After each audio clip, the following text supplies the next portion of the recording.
Yeah, we left off Yud Zayin Amud Beis.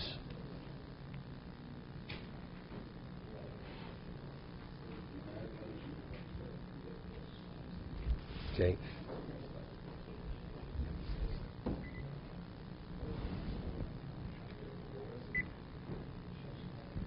Let's get going here. Maish, Ernie, gotta get started.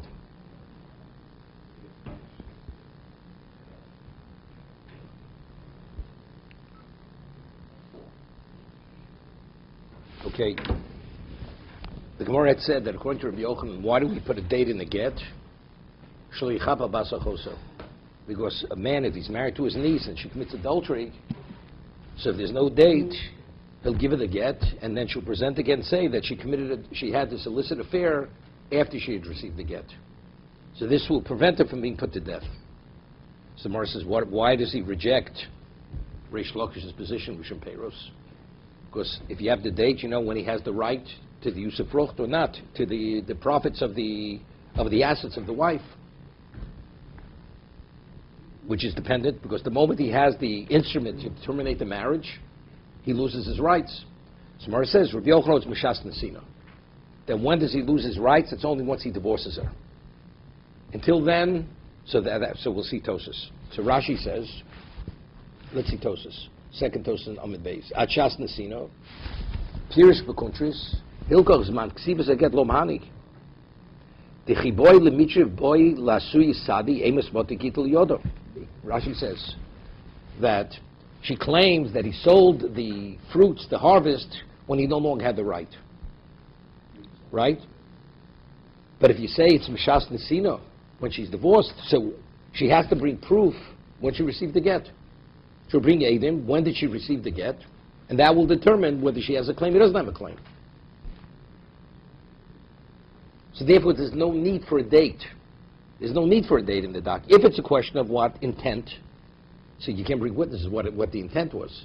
Once it was written and signed, although it wasn't given, Reish Lakish says he loses his rights to all the profits and the assets of the wife.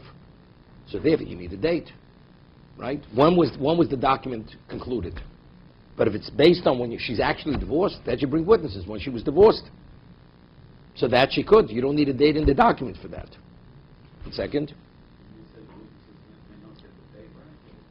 No, you'll be able to sit on an alpha. You find Acharei Mos, we'll see Tos over here. We said it because Tosas himself points out, this is Rabbeinu Tam, which we had on back before on Dalvarim and Aleph. We had a Machlokes Reb Meir and Reb Lozer, Chasima Karsi, Acharei Mos Karsi. What actually empowers the divorce document to terminate the marriage? Is it the witnesses who witness the transfer, or you need the witnesses signed on the document? Meir says it's the witness on the document. So Rabbeinu Tam says that even if you're of the opinion Chasima Karsi, which is Meir, right? You still need two witnesses to witness the transfer of the get. Why? Because Ein Davar Sheber B'Vos Mishnayim. It's two separate halachas. There's what empowers the document, and then there's the act of divorce. It's like you have two witnesses for Kedushin, which is Davar Sheber B'Vos. So since over here you're terminating a marriage, yeah, it has to be witnessed by two witnesses. That's Rabbeinu Tam. So if that's the case, you're able to bring the witnesses. So she'll bring witnesses when she actually was, because that's Tosas' question later. If you hold Acharei Mos or Karsi, so you're able to bring witnesses. But if you hold Acharei Chasima, how could you bring witnesses? Right? The witnesses don't witness the divorce. So Tosas says, according to Rabbeinu Tam, it's very good. That even if you hold, like Rameir, Acharei Chasima Karsi, that the witnesses have to sign on the document, but that doesn't preclude that the witnesses also have to witness the transfer. So therefore, again, she has at her disposal, or she's able to locate those witnesses who witnessed the transfer of the document from the husband to the wife. Really, Rameir holds both. No, but the argument, Rabbeinu Tam, it's a different argument. The argument is not when is the woman divorced. First, we talk about what is the instrument which terminates the marriage. What empowers that document? That's Chasima Mesira. Now there's an additional. Now it's a regular tzaloch. In Davar Sheber B'Vos Mishnayim. So it's not bail then, according to saying that. According to Rameir, it's not bail. If a man gives a get between himself, it's not sufficient. It's not sufficient. Then what are we really saying then? Is to get bail or not bail? but it's for a different reason. Two acts. I'll give you an example, right? This is David's domain. Mitzvah shrichas kavona, right? When you do a mitzvah, you have to do it with intent, according to one opinion. Okay? Whatever, if you don't have the intent, you do it for the sake of the mitzvah, it has no value. So let's do. We learn hilchos tzitzis. The tzitzis have to be spun within mind for tzitzis. They have to be twisted. They have to be tied and knotted for tzitzis. Right? Everything's right, ready to go, but you're not mechavin for the mitzvah. Are you yotze the mitzvah? You're not yotze the mitzvah. Right. What about if you have a mind for the mitzvah, but it wasn't spun for the sake of tzitzis? You can have a mind from today to tomorrow. It's not an object of tzitzis. Yeah. That's exactly what Meir. First, we have to establish what is a document that has the ability to terminate a marriage. You have to have Eirei Chasim on it. You know, Eirei Chasim, it's a piece of paper with writing on it. Rebbe Lazot, no. Yeah. What empowers that document? Witnesses witnessing the transfer. So they do two things. They give the document its ability, and in addition, it's ein davar sheber b'chos mishnayim. Okay? Howard, you with us? Yes. What? You have to know who the witnesses were for the... So she'll locate them.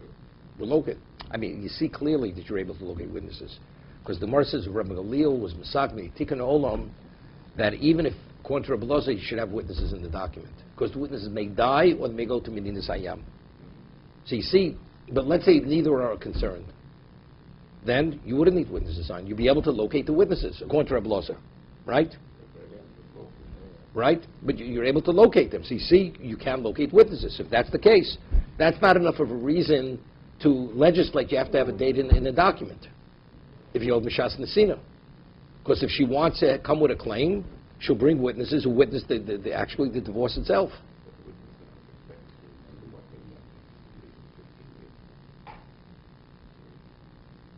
They would remember. They would. So witnesses may not remember they witnessed the transfer of this particular piece of paper. Right? Let's say witnesses were witnesses over 15 divorce cases. And this woman, Yentel Bas Shimon, comes and she says, and she presents the paper. The husband says, I never gave it to you. She has to bring witnesses. That means they have to remember that she's one of the 15 cases. You see, they do remember. Otherwise, we wouldn't have to say because the witnesses may die, they have to remember that. Okay? But that's where Rashi learns. Since he holds B'shas Nesina, so she's able to locate the witnesses. He says, Aval gab choshtoros ein tzorch lo v'yedim, ein masmot ashtad liyodei. Right, we'll see in a moment. Afilu man the lesser edim chasum zochen lo, bishum dei ein kos ashtad lo ve'elam kein mal v'imo. Let's talk. A loan document. Who writes a loan document? The borrower or the borrower or the lender? The borrower. The borrower. Of course he writes. So the lender can't write a loan document. Right? Because if he possesses that, that's proof of that he gave a loan.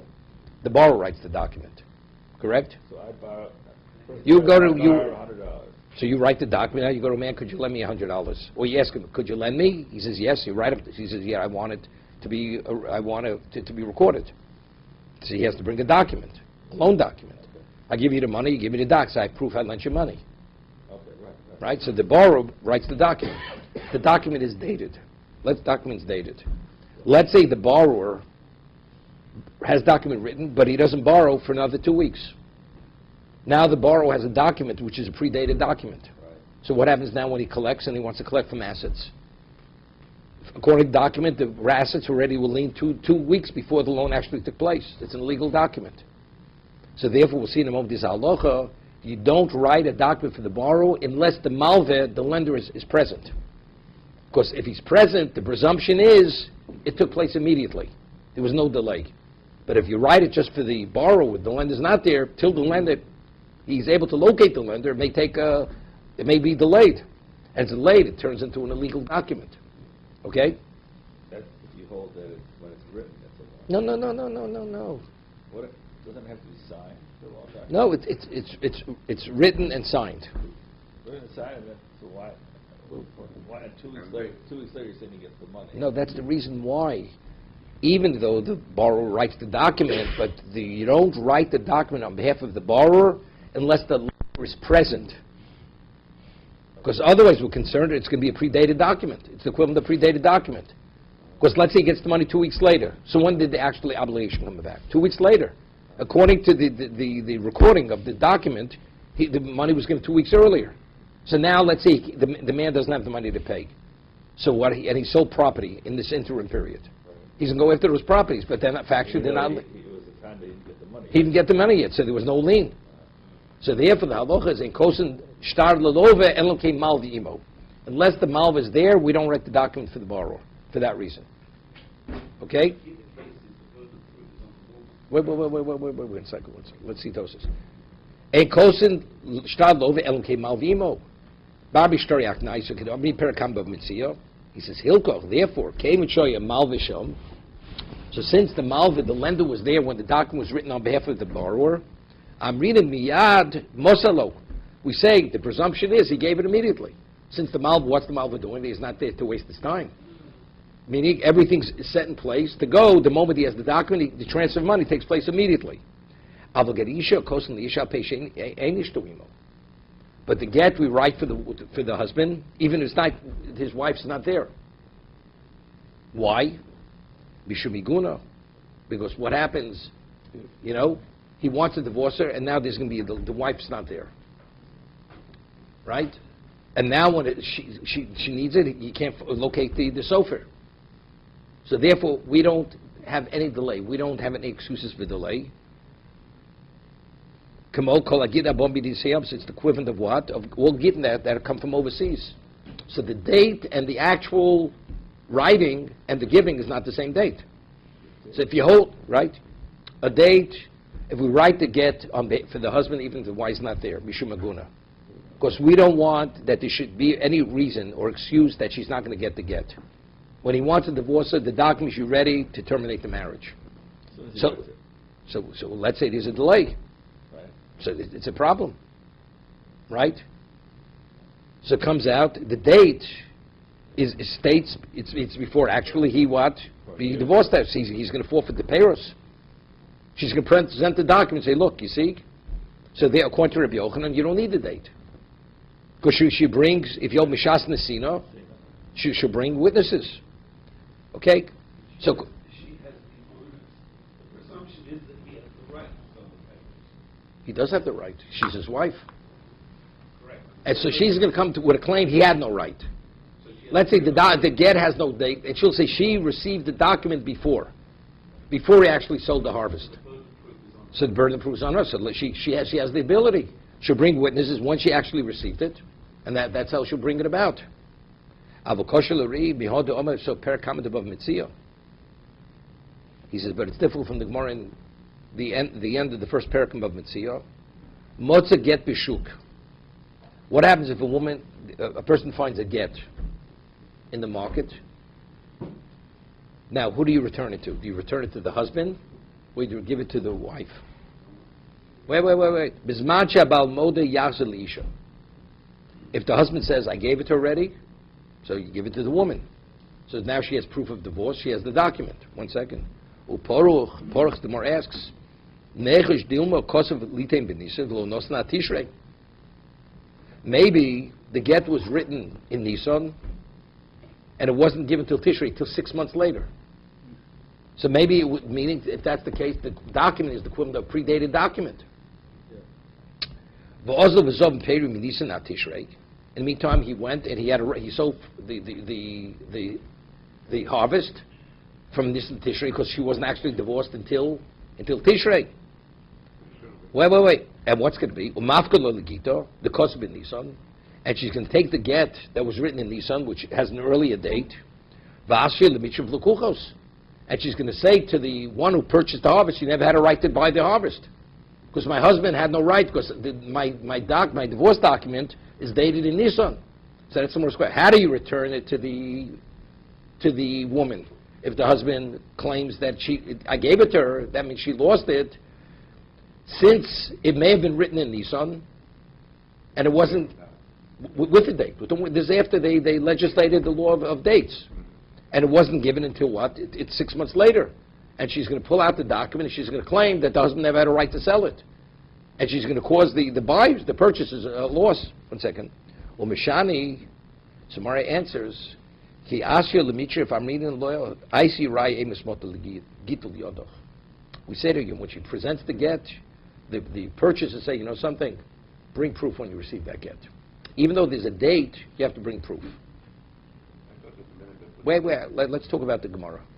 That's what the Gemara says. The Gemara answers, it's not a problem, because she comes with a financial claim against them. Although the date says she was divorced earlier, they have a right to say, since there's a possibility that it was written early and given later, bring proof that you received the get earlier. Until then, it's a motzcha v'levarai. The burden of proof is on her. Wait, v'mai? Koshleit fe'me ha'hei b'raisen kol gitten sheba'olam. And why does it ask on that particular case? Where the get was lost, every case if one presents a get, right, we should say to her, you have coming with a claim, bring a proof when you received it. Right? Maybe it was written earlier and it was only given to later.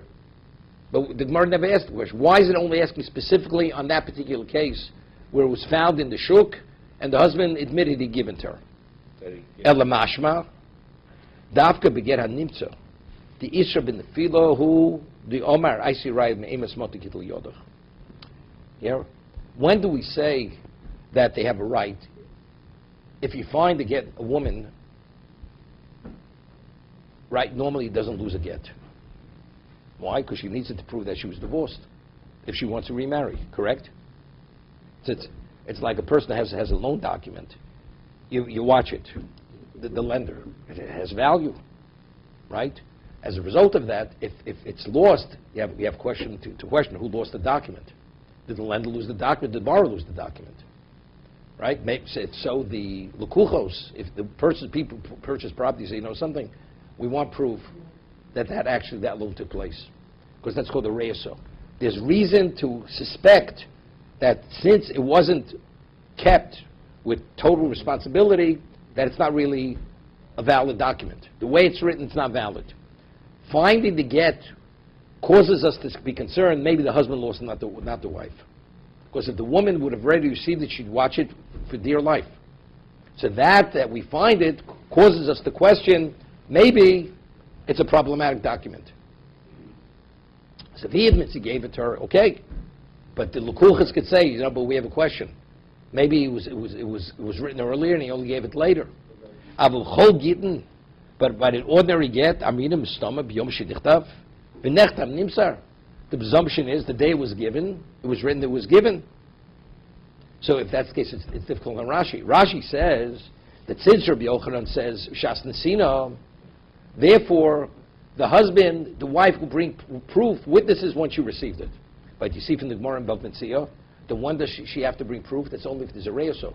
If there's reason for me to suspect that it's a problematic document. Otherwise, I don't suspect. The presumption is that the day it was written, it was given. So if that's the case, why does Rashi say that you have to bring proof? That you'll have to bring proof when you received it. You see from the Gemara in Bava Metzia, the only time you have to bring proof is if there's a reyaso. If there's a reason to suspect that it's defective because we see something out of the ordinary happened, that it wasn't protected sufficiently, the document. Right? Yedekasha and Rashi.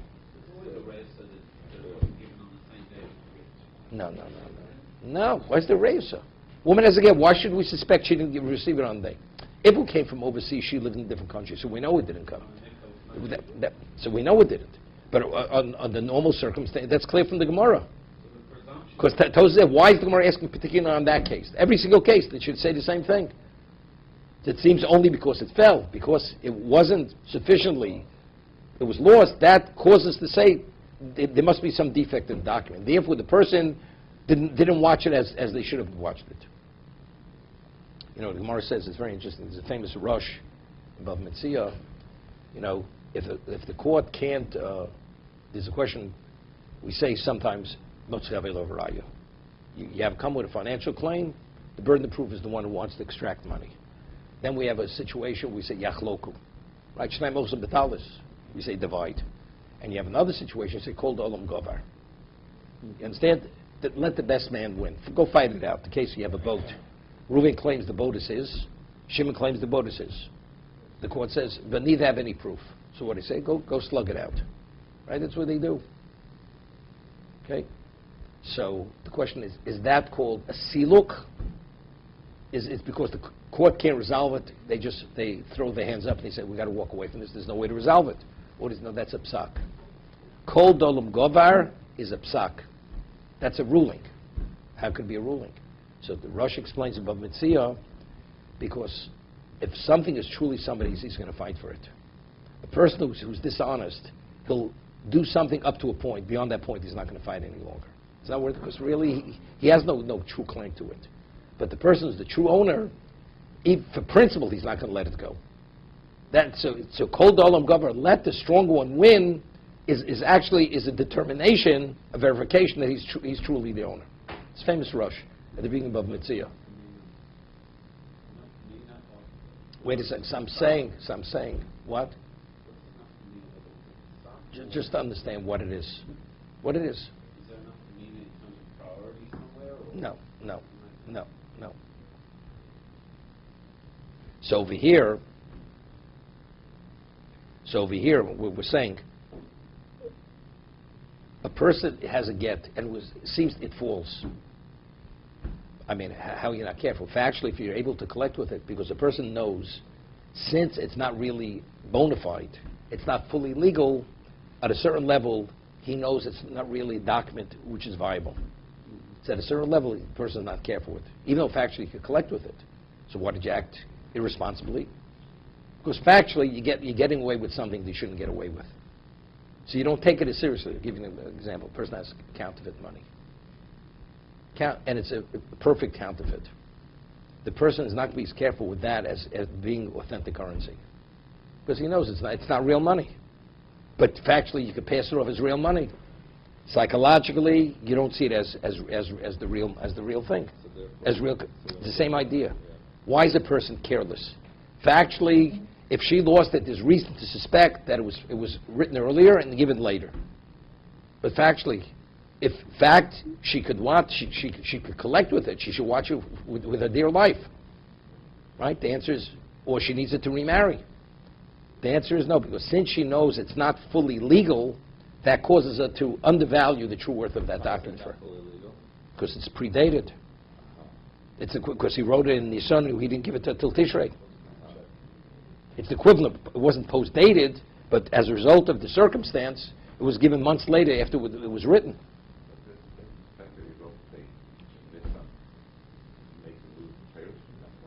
No, Rabbi Yochanan is b'shas Nesino. We're going to Rabbi Yochanan. So he's asking on Rashi. Rashi's, if you hold like Rabbi Shas Nesina, she brings proof. But we see from the Bam Mitzvah, you only have to bring proof if there's a reusa. So how do we answer? Omeri dochi perusha. Achas Nesino, the came the Ishlabal Paris Achas Nesino. He learned simply. Since, according to Rabbi Yochanan, when does the husband forfeit his rights to the profits of the properties? When he actually divorces her.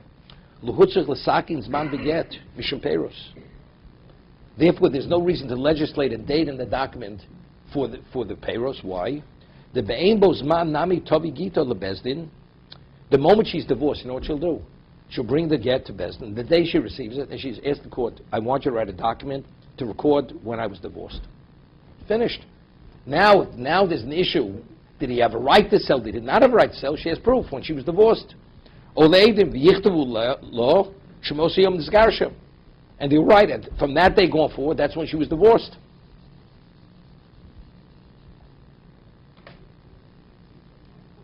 Why? She'll be instructed. She doesn't have to be obligation. If she has it. It's a good thing to do, but it's always that way. Look. She's seemingly in the worst position she's on.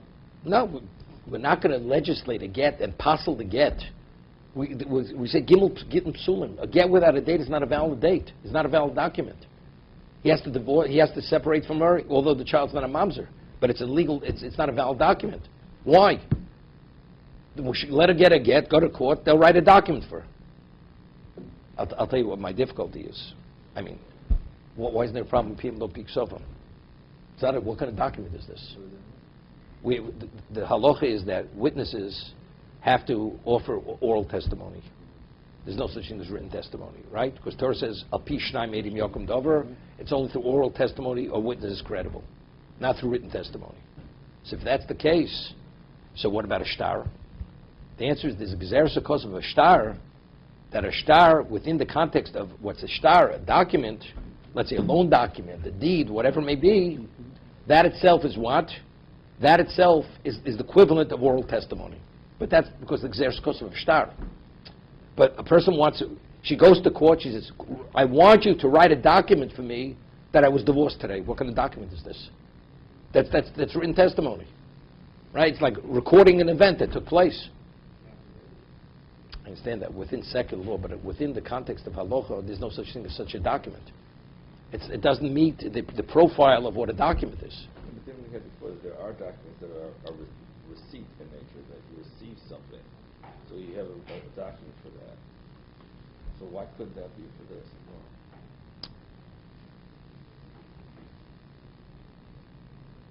It's just a receipt for monetary purposes.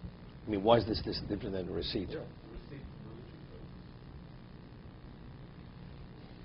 monetary purposes. There's a difference between a receipt. There's a receipt and this. There's a receipt. Would it be the same thing? It would be the same thing as a receipt. A receipt, until you paid a loan, the properties are liened. Correct? Correct. If it's an oral testimony, if it's not a documented loan, you don't need a receipt.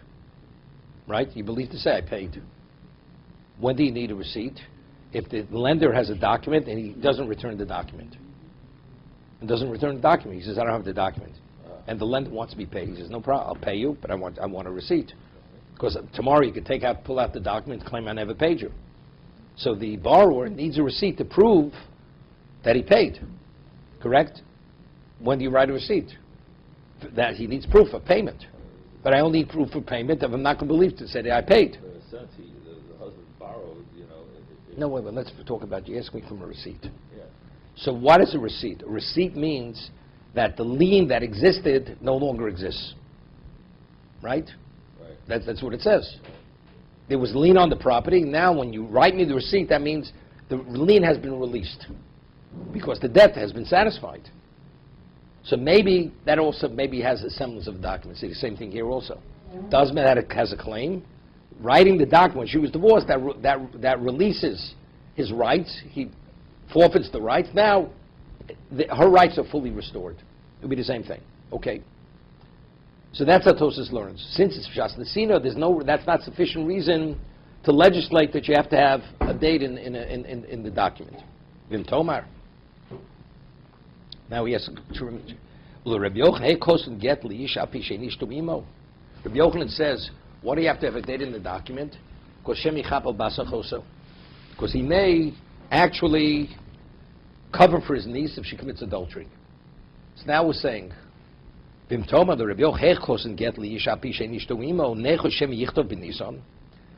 a get written in Nisan.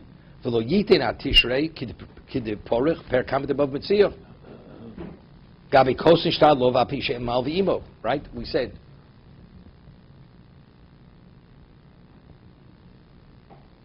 why don't we write a document for a borrower unless the lender's there? Because there's a concern, there may be a delay in the loan. But for a woman, so let's be concerned. Let's be concerned who write the get earlier. He'll write it, he won't give it till later. Right? I mean, it's what the husband who's married to his niece, the man, she's flirting with somebody, so in case she commits adultery, he's going to write a get today for the future. Right? You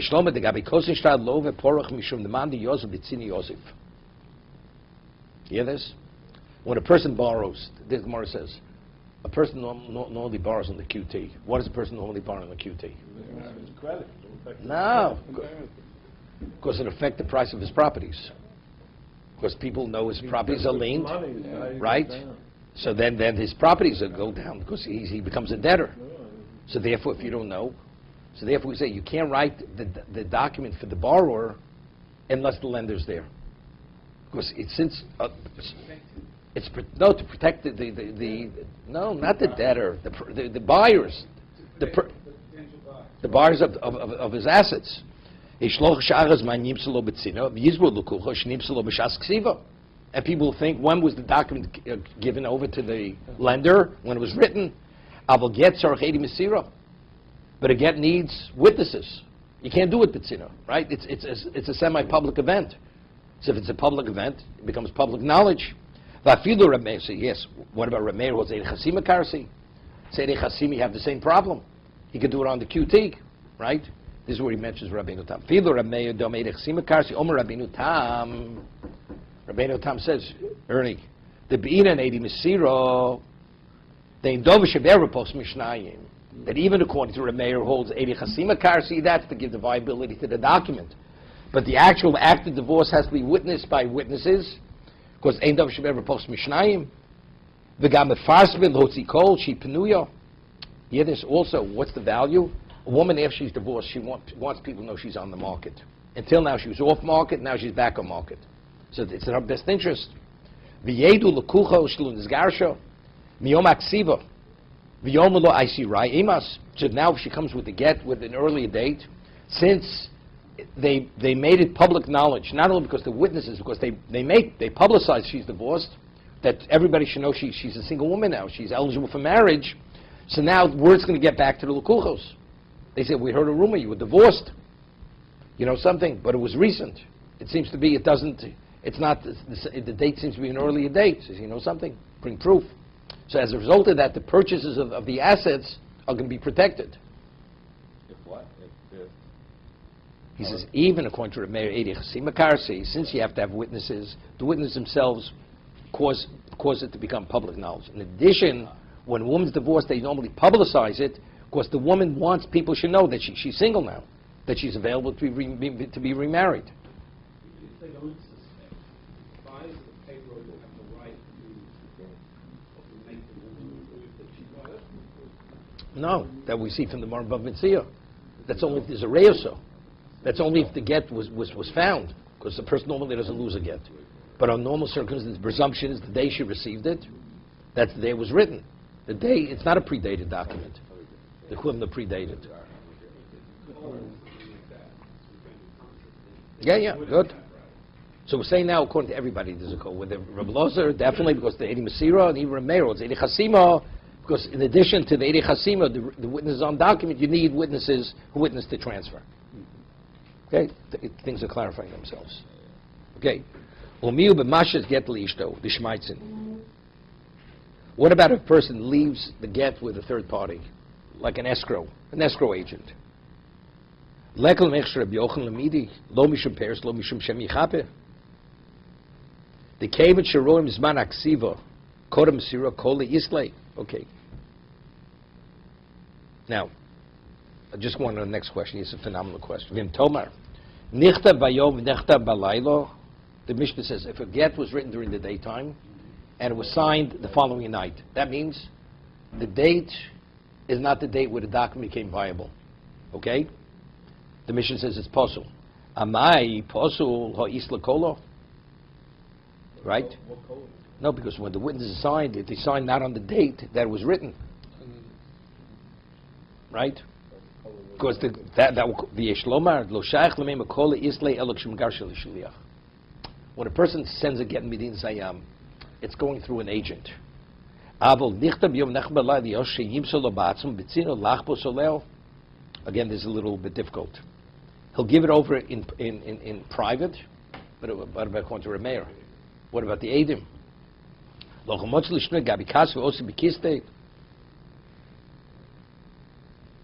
Okay, let's go further in the Gemara.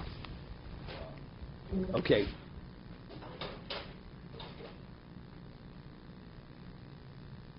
Omelei Abayla Rav Yosef, a little beyond the midpoint of the Gemara on Yudzanim Beis. Abayla Rav Yosef, the Mishnah says, Gimel Gitten Psulim, the three Gitten which are considered not valid, rabbinically not valid. Vim Nisis, and if a woman should receive such a get, which is not a valid get, this is only not valid rabbinically, if she marries, Havalat Kosher. On a Torah level, she's considered divorced, so therefore the child is not a mamzer. Okay? So the Gemara asks, Ma'iluch Chacham V'Takanosam. And one of the cases is what? Where you don't put a date in the document.